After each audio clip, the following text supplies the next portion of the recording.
Whoa, easy there, Lola, easy. What have we got here?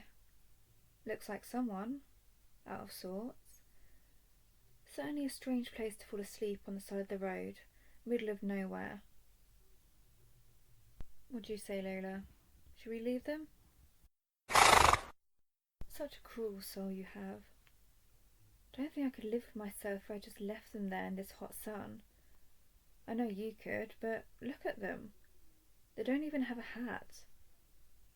Matter of fact, those are the strangest set of garments I've ever seen. But I don't think this person deserves to die for their fashion sense, do they? Let's hope no one ever finds you alone on the roadside. Right, let's see here. Still breathing. Usually a good sign. Though I suppose in some cases it might be better not to be. I wonder if that's the case this time. Excuse me, my friend? Are you awake? Whoa, easy, easy, it's alright. I'm not a bandit, murderer, or any other kind of ill-mannered person. You're in safe hands, I swear. See my sheriff's badge? I'm just a gal looking to help. Now, from the looks of you, you've been out in the sun for a good few hours now, so here, some water, straight from my container. Drink as deep as you want. I've got plenty. Just passed the river a few miles back and made sure to take my fill. You certainly look like you enjoyed that. No, keep it.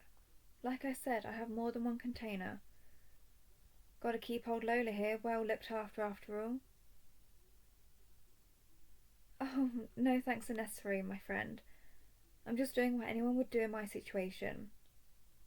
Well, most people, I'd hope. Obviously there are a few bad apples out there. The Scully gang for one, but I doubt they speak the whole of humanity, do they? Now, would you mind telling me what you're doing out here? As far as I can tell, there's at least a dozen miles between us and any settlement I've known of. It's very peculiar just being out here like you are. No horse, wagon or stagecoach to speak of. You weren't walking, were you? These wastes can be awful dangerous to those that linger. Out here we've got bandits, cannibals, even a few ghosts if you believe the stories. No, I don't. Such things are for the superstitious, and while I think it's important to keep an open mind, I don't think a fear of the ethereal is important in that regard. Now, what's your story, partner? You can indulge me while I escort you back to town. After all, it is ways away, and there's not much else to do in the meantime, other than take in the scenery, and even that can grow tiresome after a while. You don't remember? Well, I was hoping your story would last a bit longer than that, I've got to admit. I mean, what else are we going to talk about now? Well, I suppose it doesn't matter too much, though I am mighty curious about your predicament.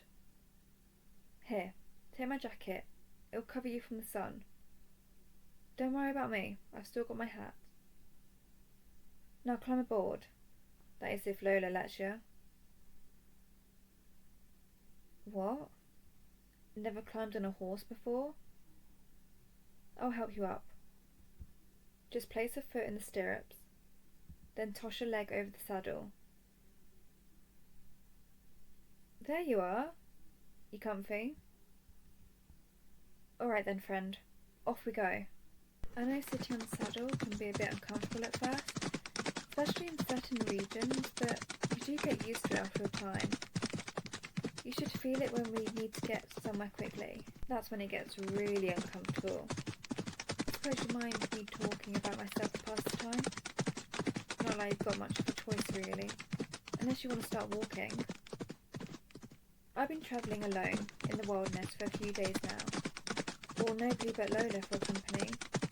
Not that she's bad company, but it wouldn't hurt to flex my old vocal cords a bit. Name's Sheriff Montana. First name's Private. I find it gives me a small sense of mystery, even though the revelation itself isn't particularly exciting if I'm being honest. It's all a bunch of a lead up to a whole load of nothing, unfortunately.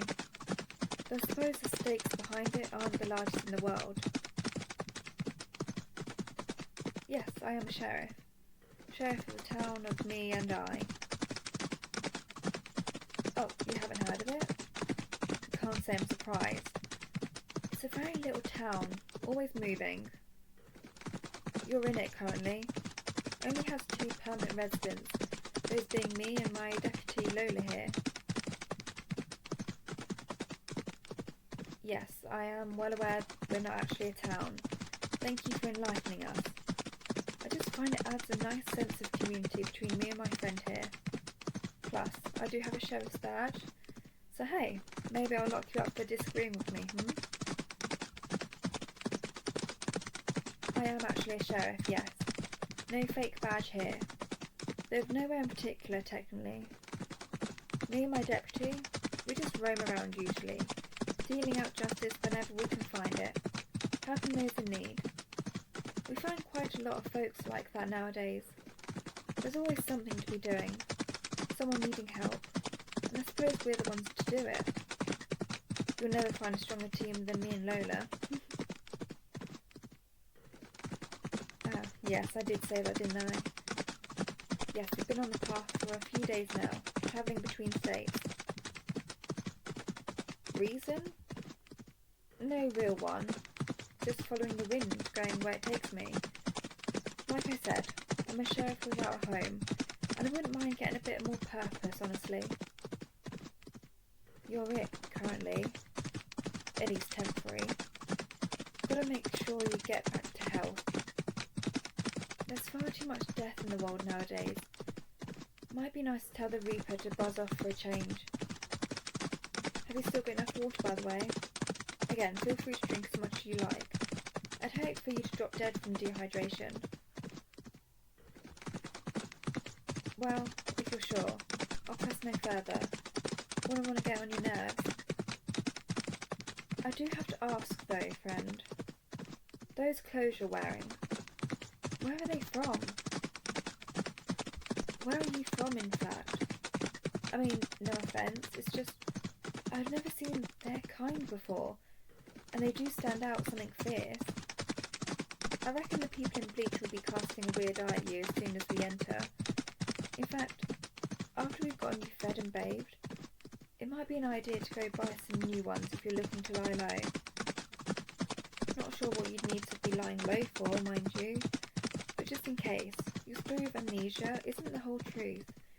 It's just some friendly advice.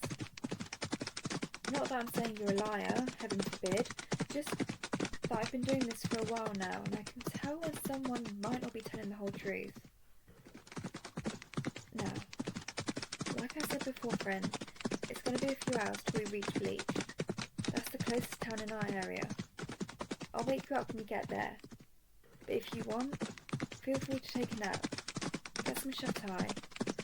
I know Lola isn't the comfiest steed. She does that on purpose. But there have been many times where I found the gentle lull of her hooves to be mightily relaxing. So don't be afraid to close them eyes of yours. I'm still full of energy myself, and if anything should happen, don't worry. Me and my big iron will be here to keep you safe. Wake up, friend. We're here. Oh, yeah, you slept through the whole journey. Out like a light you were. A couple of times I thought you were dead. But then I heard you snoring and knew my suggestion of you getting some shut-eye was the right one. Welcome to Bleach. Not the nicest town in the world, but not the worst. We should be alright lying low here for a few days, till we've recovered. That's right, I said we. I'm going to stay till your memory comes back. And I'm mighty curious about what you were doing lying by the side of the road like that. Mighty curious. Plus, I've been away from civilization for a few days, maybe even a week. You lose track of your days out there sometimes, out in the West. I could do with a break, filling up on supplies and falling asleep on a soft mattress for once instead of the cruel, harsh ground. Now come on, this hotel here should have the accommodation we're seeking. Oh, calm down, Lola. I won't be going out far. See you right outside in these nice stables. I paid them especially to keep you safe. I know you don't need it, but you've got a nice trough full of water, and if you ever need anything, just neigh as loud as you can and I'll be out like a whip. You know I'd do anything for my girl. Yes, I would. Yes, I would. Sorry. Gets awful lonely out on the road sometimes. You learn to appreciate what you have, or who you have, and when all else is taken from you. Anyway, let's go inside. I booked us a double room. Sorry about that. The hotel's pretty booked and it was the only room they had left. Plus, I don't see you paying for it. Now, which bed do you want? Left or right? Well, you can't have it. I prefer to have the one right next to the window. I like keeping an eye out, just in case. Now don't get too comfy. We're going to have to be up bright and early tomorrow morning if we want to get to the shops before the rest of the folk do. But don't worry about that. I'll wake you up when you need to get up and we'll go there. Together. For now, though. Go back to sleep. It's been a long day. A strange day, and we've earned a bit of rest. Good night, my friend. I'm looking forward to tomorrow.